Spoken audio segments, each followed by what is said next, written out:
Sangkat sakwa samli palia December tha puloi tanen Mizoram kan seng chowa sumikuma sansin cha lo thenna kum somga jubilee in lom ta ani kum za lom na hun kan bang be thei don swang tua ngai na ka shelo ani amakin aro pui le ani February ni som le pakua sangkat zakwa samruk pariata waina avangin aizol chua san alo chul ta a lung chetakin pifeline kan chuak ta a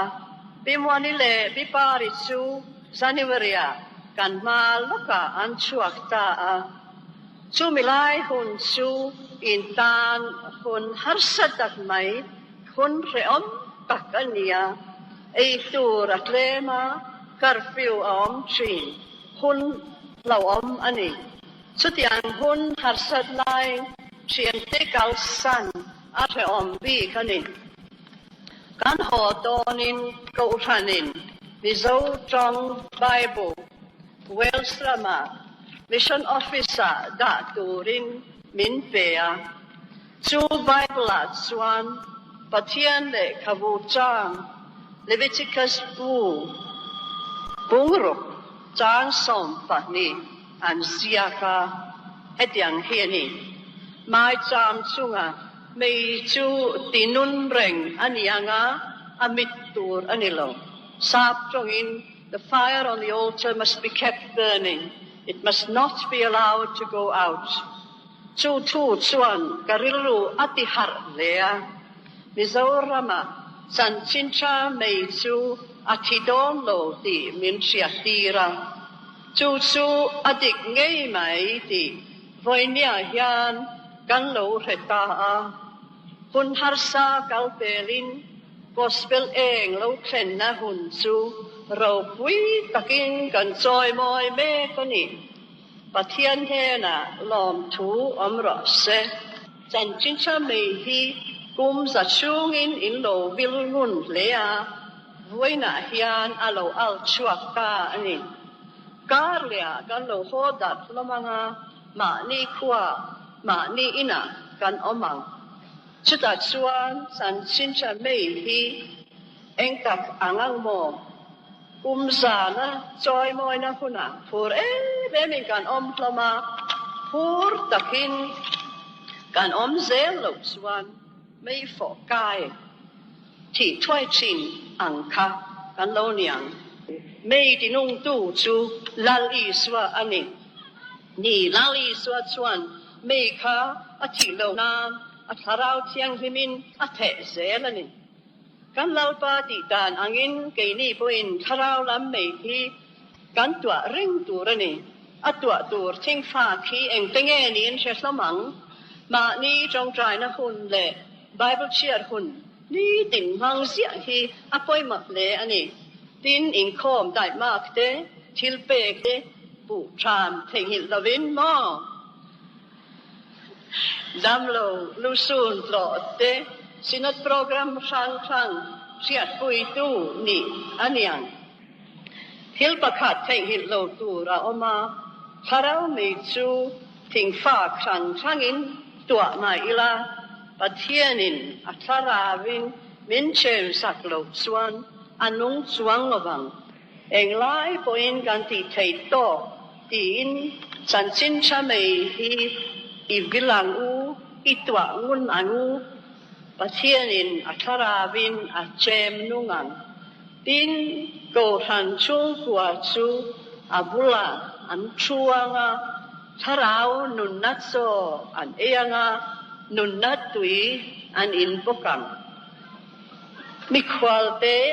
ram dangami san sin cha la thelo te po san sin cha mei lum ai turin a enga chuan an lo lu zel do nani chu chan sin cha mei chu eng taka kan vil zel thei nan pathianin min jam pui cheu ro se kalome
nin